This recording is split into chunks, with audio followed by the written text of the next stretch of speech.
Hello guys, welcome back to my channel. तो कैसे सब लोग, आई होप आप सब ठीक ही होंगे। सो गाइस, आज की वीडियो है हमारी महाशिवरात्रि व्रत कथा के बारे में। तो सबसे पहले आप सभी को महाशिवरात्रि की ढेर सारी शुभकामनाएं। तो बिना देरी के शुरू करते हैं आज की वीडियो, महाशिवरात्रि व्रत कथा। हिंदू पंचांग के अनुसार फाल्गुन माह के कृष्ण पक्ष की चतुर्दशी तिथि को महाशिवरात्रि का पर्व मनाया जाता है। वैसे तो हर महीने मासिक शिवरात्रि का त्यौहार मनाया जाता है, लेकिन साल की फाल्गुन माह में पड़ने वाली महाशिवरात्रि का विशेष महत्व है। इस दिन शिव के भक्त भगवान शिव की विधि विधान से पूजा और व्रत करते हैं। कहा जाता है कि भगवान शिव को प्रसन्न करने का यह सबसे आसान तरीका है। जो भक्त सच्चे मन से इनकी आराधना करता है उस पर कभी कोई संकट नहीं आता है। महाशिवरात्रि का दिन शिव आराधना के लिए सबसे उत्तम माना गया है। महाशिवरात्रि के विषय में भिन्न भिन्न मत है। कुछ विद्वानों का मत है कि आज के ही दिन भगवान शिव और माता पार्वती विवाह सूत्र में बंधे थे, जबकि अन्य कुछ विद्वान ऐसा मानते हैं कि आज के ही दिन भगवान शिव ने कालकूट नाम का विष पिया था, जो सागर मंथन के समय समुद्र से निकाला गया था। ज्ञात है कि यह समुद्र मंथन देवताओं और असुरों ने अमृत प्राप्ति के लिए किया था। शिकारी की कथा भी इस त्योहार के साथ ही जुड़ी है कि कैसे उसके अनजाने में की गई पूजा से प्रसन्न होकर भगवान शिव ने उस पर अपनी असीम कृपा की थी। यह कथा पौराणिक शिव पुराण में भी संकलित है। महाशिवरात्रि का दिन भगवान शिव के आशीर्वाद को प्राप्त करने का दिन है। इस दिन व्रत रखते हैं और शिव परिवार की पूजा करते हैं। पूजा के दौरान महाशिवरात्रि व्रत कथा को सुनना फलदायी होता है। एक बार माता पार्वती ने भगवान शिव शंकर से पूछा कि आपकी कृपा पाने के लिए कौन सा सबसे सरल व्रत और पूजा है। तब भगवान शिव ने माता पार्वती को शिवरात्रि व्रत की महिमा, व्रत और पूजा विधि बताई। उसके साथ ही उन्होंने महाशिवरात्रि व्रत की कथा भी सुनाई। शिव पुराण की कथा के अनुसार किसी जंगल में एक गुरुद्रु नाम का एक शिकारी रहता था, जो जंगली जानवरों का शिकार करता तथा अपने परिवार का पालन पोषण किया करता था। एक बार शिवरात्रि के दिन जब वह शिकार के लिए निकला, पर संजोगवश पूरा दिन खोजने के बाद भी उसे कोई शिकार नहीं मिला।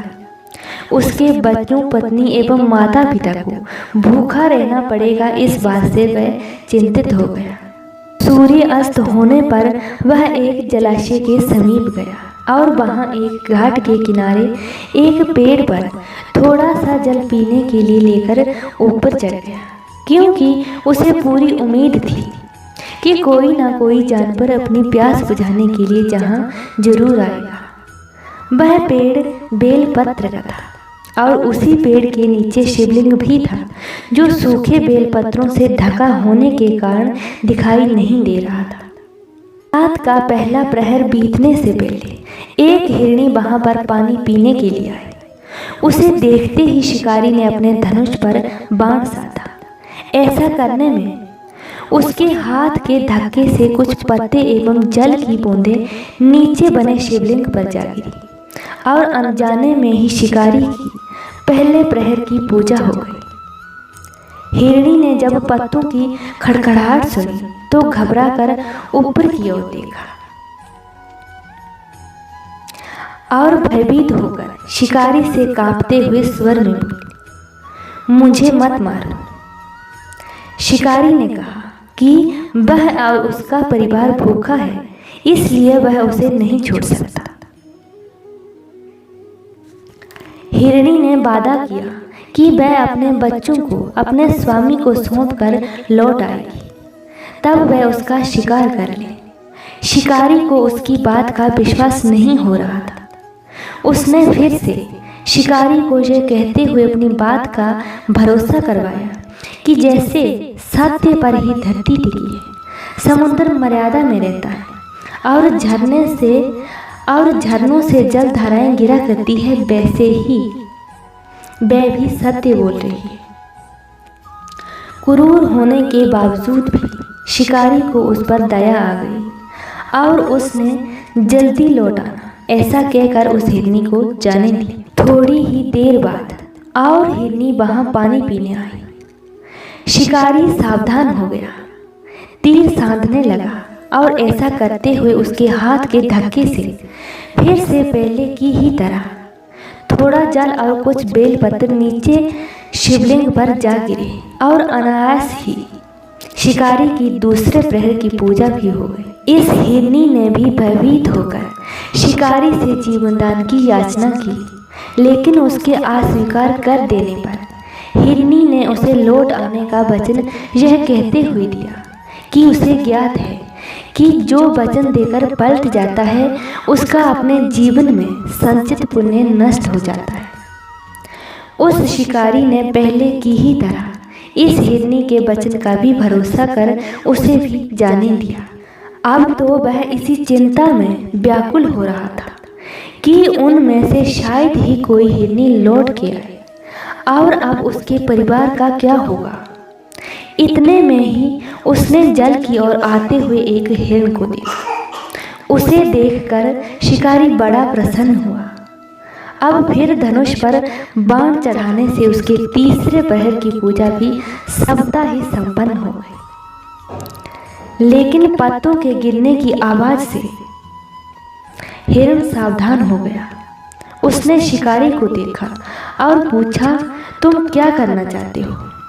वह बोला, अपने कुटुंब को भोजन देने के लिए मैं तुम्हारा वध करूंगा।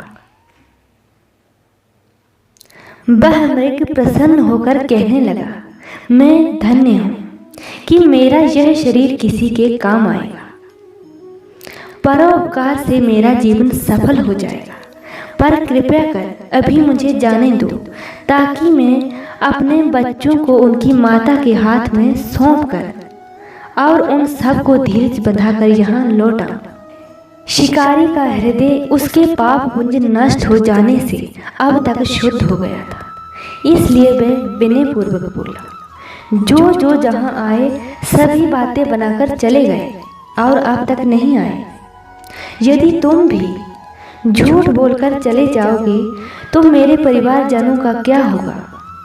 अब हिरण ने यह कहते हुए उसे अपने सत्य बोलने का भरोसा दिलवाया कि यदि वह लौट कर नहीं आए तो उसे वह पाप लगे जो उसे लगा करता है, जो सामर्थ्य रहते हुए भी दूसरों का उपकार नहीं करता। शिकारी ने उसे भी यह कहकर जाने दिया कि शीघ्र लौट। रात्रि का अंतिम प्रहर शुरू होते ही उस शिकारी के हर्ष की सीमा न थी, क्योंकि उसने उन सब हिरनियों को अपने बच्चों के सहित एक साथ आते देख लिया था। उन्हें देखते ही उसने अपने धनुष पर बाण रखा और पहले की ही तरह उसके चौथे प्रहर की भी पूजा संपन्न हो गई। अब उस शिकारी के शिव कृपा से सभी पाप भस्म हो गए थे, इसलिए वह सोचने लगा कि यह पशु धन्य है जो ज्ञानहीन होकर भी अपने शरीर से परोपकार कर रहे हैं। लेकिन धिक्कार है मेरे जीवन को कि मैंने अनेक प्रकार के कुकृत्यों से लेकिन धिक्कार है मेरे जीवन को कि मैंने अनेक प्रकार के कुकृत्यों से अपने परिवार का पालन करता रहा। अब उसने अपना बाण रोक लिया तथा मृगों से कहा कि वे सब धन्य हैं और उन्हें वापस जाने दिया। उसके ऐसा करने पर भगवान शंकर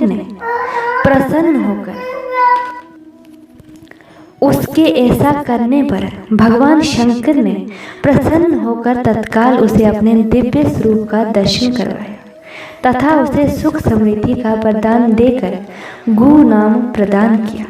ऐसे भगवान शिव एवं शिवा हम सब के चिंतन को सदा सदैव सकारात्मक बनाएं एवं सबकी मनोकामनाएं पूरी करें।